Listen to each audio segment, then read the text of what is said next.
Hello everyone, welcome back to our today's social science class.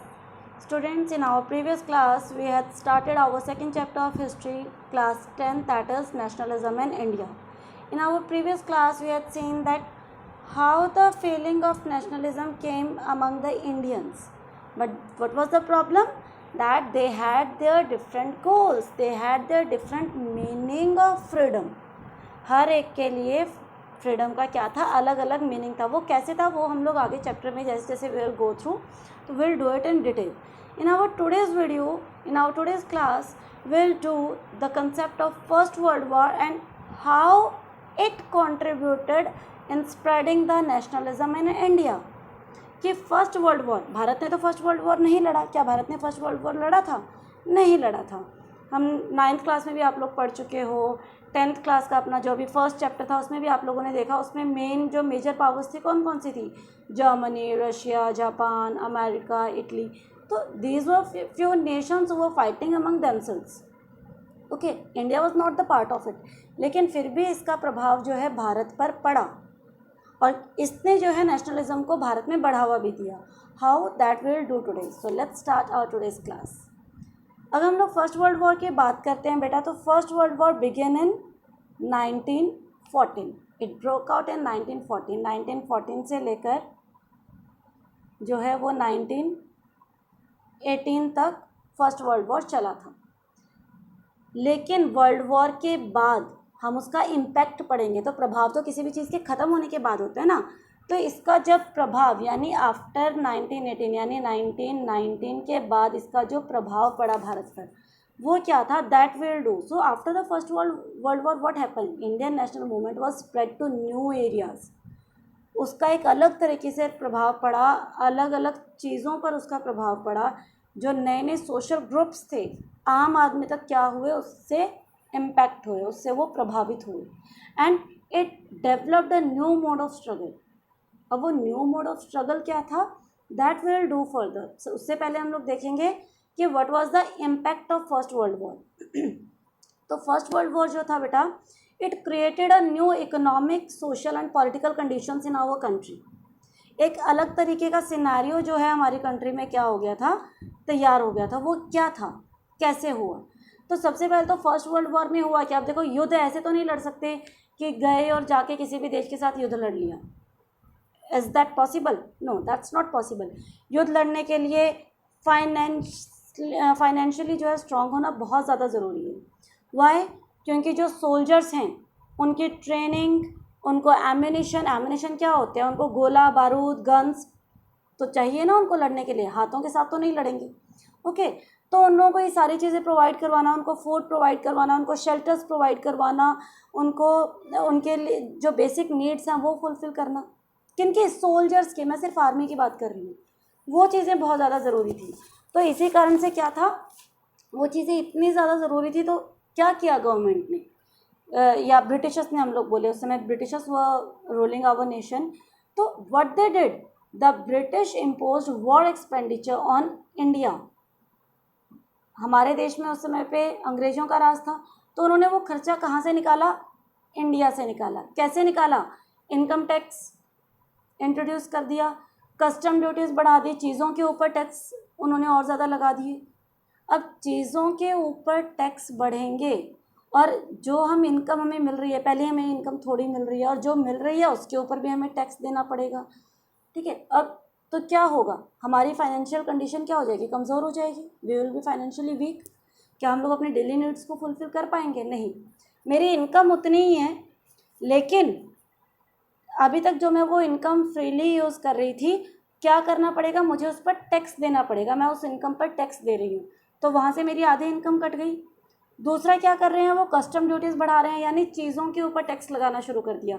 चीज़ों के ऊपर tax लगाएंगे तो क्या होगा, चीज़ों के जो प्राइसेस हैं वो क्या हो जाएंगे, बढ़ जाएंगे. तो ऐसा ही हुआ, प्राइसेस क्या हो गए, डबल हो गए. 1913 और 18 को अगर हम लोग कंपेयर करें, तो जो चीज़ों के जो प्राइसेस थे, दोज वो ऑलमोस्ट डबल्ड. ठीक है. इनकम बढ़ नहीं रही, जो हमारे बेसिक नीड्स हैं वो भी हमारी डबल प्राइसेस पर हमें अवेलेबल हो रही है. तो क्या होगा लोगों के अंदर, of course they will be angered. तीसरी चीज़, गवर्नमेंट ब्रिटिशर्स ने क्या की, फोर्स्ड रिक्रूटमेंट क्या होती है? फोर्स्ड ज़बरदस्ती, रिक्रूटमेंट होता है नियुक्त करना, ठीक है, लोगों को वो ज़बरदस्ती नियुक्त कर रहे हैं। अब आप सोचोगे कि ये तो अच्छी बात है ना, जॉब मिल रही है, लेकिन नहीं, लोगों को कहाँ ज़बरदस्ती भेज रहे हैं? ब्रिटिश इंडियन आर्मी, कि तुम जाओ युद्ध लड़ो हमारे लिए। अरे उनको युद्ध लड़ना नहीं आता, उनके पास कोई ट्रेनिंग नहीं है, लेकिन सिर्फ अपनी पावर को बढ़ाने के लिए, अपने सोल्जर्स की स्ट्रेंथ बढ़ाने के लिए, अपनी आर्मी की स्ट्रेंथ बढ़ाने के लिए व्हाट दे डिड, वो ज़बरदस्ती लोगों को क्या करने लगे? आर्मी में भर्ती करने लगे। तो there was a forced recruitment. इससे भी जो पीपल थे दे वो anger, why? Because they did not want to join the army और they did not want to go at the war site. वो युद्ध लड़ने नहीं जाना चाहते थे। कारण बहुत सारे हैं भाई, उनकी फैमिली है वो नहीं जाना चाहते, है ना। तो दूसरी चीज़, उनको ट्रेनिंग ही नहीं है, उनको एम्यूनिशन यूज़ करना नहीं आता। तो वो तो मतलब कोई चीज़ जब हमें आती ही नहीं है और हमें वो करने के लिए भेजा जाएगा तो वो तो वही काम हो गया ना, आ बैल मुझे मार। तो पता है कि वहाँ जाके मरेंगे ही जब हमें कुछ करना ही नहीं आता। So there were so many reasons behind it, but of course the people were angered because of this. Next चीज़ क्या हुई? एक तो इन सब चीज़ों से लोग परेशान थे, उसके ऊपर क्या हो गया? क्रॉप फेलियर, फसल अच्छी नहीं हुई। फसल अच्छी नहीं होगी तो ऑफ कोर्स फूड मटेरियल भी क्या हो जाएगा? कम हो जाएगा। और वो जो कम फूड मटेरियल था वो भी कहाँ भेजा जा रहा था? वॉर साइट्स पर। देखो, खाने, एक तो फसल हुई ही कम, और जो कम हुई वो भी कहाँ भेजी जा रही है? सोल्जर्स के लिए भेजी जा रही है कि पहले उनको खाना प्रोवाइड करवाना ज़रूरी है, तुम लोगों को तो मिले या ना मिले। तो उससे भी लोग परेशान थे। तो देखो, इकोनॉमिकली टैक्स उनके ऊपर इम्पोज कर दिए गए, सोशली उन लोगों के लिए उनको अपनी बेसिक नीड्स ही नहीं मिल रही हैं, पॉलिटिकली तो प्रेशर उनका था ही हमारी कंट्री के ऊपर। तो it created a different condition, socio economic conditions in our nation. और उसके साथ साथ और क्या हुआ? There was influenza epidemic. Influenza epidemic क्या होता है? जब कोई बीमारी एक बड़े स्तर पर फैल जाती है और उसके कारण बहुत सारी डेथ्स होती हैं। तो खाना नहीं था, नेचुरल उसके कारण जो है फसल अच्छी नहीं हुई, और ऊपर से जो हुई वो वॉर साइट्स पर भेज दी। तो उससे हुआ क्या? उससे हुई food scarcity. Food scarcity, scarcity word होता है, स्कैर्सिटी का मीनिंग होता है लेस या लैक, और लैक मतलब कमी, लाख वाला लैक मत समझ लेना, लैक मतलब कमी। तो क्या हो गई? खाने की कमी हो गई। खाने की कमी हो गई तो इससे लोगों के अंदर महामारियां फैलने लगी। क्यों? उनकी हाइजीनिक कंडीशन अच्छी नहीं थी, उनकी फाइनेंशियल कंडीशन अच्छी नहीं थी, उनको खाने को एक लंबे समय तक उनको नहीं मिला। क्या हो गया? बीमारियां फैलनी शुरू हो गई, लोग बीमार पड़ने शुरू हो गए। बीमार होंगे तो क्या होगी? There was epidemic, it means there were numbers of deaths in the nation. People were expecting. चलो, लोगों ने ये सब भी बर्दाश्त किया, और देखो क्या हुआ बेटा उस समय पे। यहाँ पे देखेंगे आप, ये देख सकते हैं ना, ये क्या दिए हुए? This were the symbol of deaths. तो during the period of First World War, there was about 12 to 13 million deaths. Okay, 12 से 13 मिलियन लोग जो है वो मारे गए। अब लोगों ने सोचा चलो जो हो रहा है ठीक है। what they were hoping, they were expecting the end of their hardship.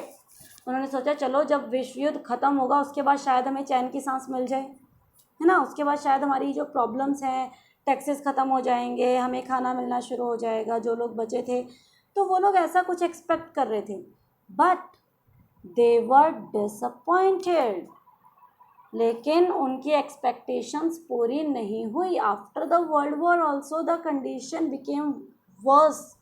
Okay, हालत तो पहले ही ख़राब थी, वर्ल्ड वॉर के बाद हालत और ज़्यादा ख़राब होगी। जो वो सुधरने की उम्मीद कर रहे थे, इट वॉज नॉट, वो जो है वो सुधरी नहीं, वो ठीक नहीं हुई। तो things were not settled down. इस कारण क्या हुआ? It angered people.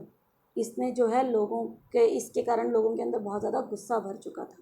वो लोग ब्रिटिशर्स के इतने खिलाफ हो चुके थे। कारण सबके अलग अलग थे, ठीक है, नो डाउट, प्रॉब्लम सबकी अलग अलग थी, but now they had lots of anger, dissatisfaction for the British government. And now what they wanted a new mode of struggle. वो एक अलग तरीके का स्ट्रगल, आंदोलन, क्रांति जो है वो लोग चाहते थे अंडर अ न्यू लीडरशिप। वो चाहते थे कि कोई ऐसा नेता आए जो उनको लीड करे और उनको इन सब प्रॉब्लम से क्या दिलाए? आज़ादी दिलाए। उनकी ये सारी प्रॉब्लम्स वो क्या कर दे? ख़त्म कर दे. So this was the impact of first world war that contributed. ये जो सारी सिचुएशंस हमने देखो, हमने यहाँ पे जो भी सिचुएशंस पढ़ी हैं, इन सभी सिचुएशन, एंड बेटा this is an important question, this is an important question from exam point of view also. तो ये सभी जो सिचुएशंस है, this all these situations during the first world war contributed towards contributed in spreading the nationalism in India. So ये आपका एक important question भी बनता है. I hope that this topic is clear to you all. Here our today's topic is finished. We'll continue with the Khilafat movement and next topics in our next videos. Till then, all of you take care and keep learning with Sandeep Bihan. Have a good day.